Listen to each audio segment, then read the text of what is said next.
বৰ্তমান ৰাজ্যত মুছলমানৰ ওপৰত যি নিৰ্যাতন চলাই আছে তাক আমি মোচাই গৰিহণা দিছোঁ। এটা কথা স্পষ্ট যেন বৰ্তমান ৰাজ্যখনৰ মুখ্যমন্ত্ৰীগৰাকীয়ে সংবিধানৰ শপত খাই সংবিধান উলংঘ কৰা যি কাম কৰি আছে সেয়া কোনোপধ্যে গ্ৰহণযোগ্য নহয়।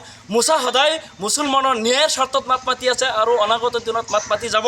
কিন্তু এটা কথা স্পষ্ট, দেশৰ সংবিধান ৰক্ষাৰ স্বাৰ্থত যিগৰাকী ব্যক্তিয়ে সংবিধানৰ শপত খাই দেশৰ সকলো নাগৰিকক সুৰক্ষা দিয়াৰ কথা কৈছিলে, আজি সেইগৰাকী ব্যক্তিয়ে মুছলমানক মুকলিকৈ মিয়াৰ নামত অচিনাকি ব্যক্তিকৈ মোকালগৰ বংশধৰকৈ যেনেকৈ নিৰ্যাতন চলাই আছে সেয়া কোনোপধ্যে গ্ৰহণযোগ্য নহয়।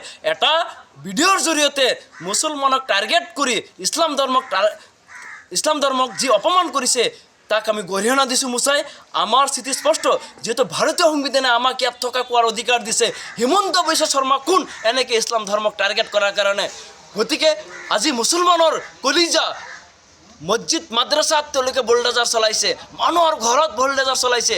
এই লোকসকল প্ৰকৃততে ভাৰতীয় নাগৰিক হয়, এই লোকৰ কোনো সংস্থাপন তেওঁলোকে আজিলৈকে কৰা নাই। গতিকে একমাত্ৰ নিজৰ ৰাজনৈতিক মুনাফা আদায় কৰাৰ কাৰণে 26ৰ নিৰ্বাচনৰ বৈতৰণি পাৰ কৰাৰ কাৰণে হিমন্ত বিশ্ব শৰ্মাই যি ব্লু প্ৰিণ্ট ৰচনা কৰিছে তাক আমি গৰিহণা দিছোঁ।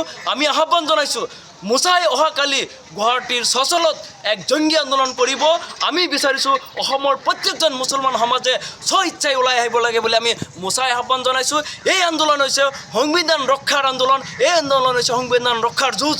গতিকে আমাৰ দেশৰ সংবিধানে আমাক ইয়াত থকা খোৱাৰ অধিকাৰ দিছে। হিমন্ত বিশ্ব শৰ্মাৰ ইয়াৰ পৈতৃক সম্পত্তি নহয় যেন তেখেতে সংবিধান উলংঘ কৰি এটা জনগোষ্ঠীক টাৰ্গেট কৰি সদায় অত্যাচাৰ কৰি থাকিব।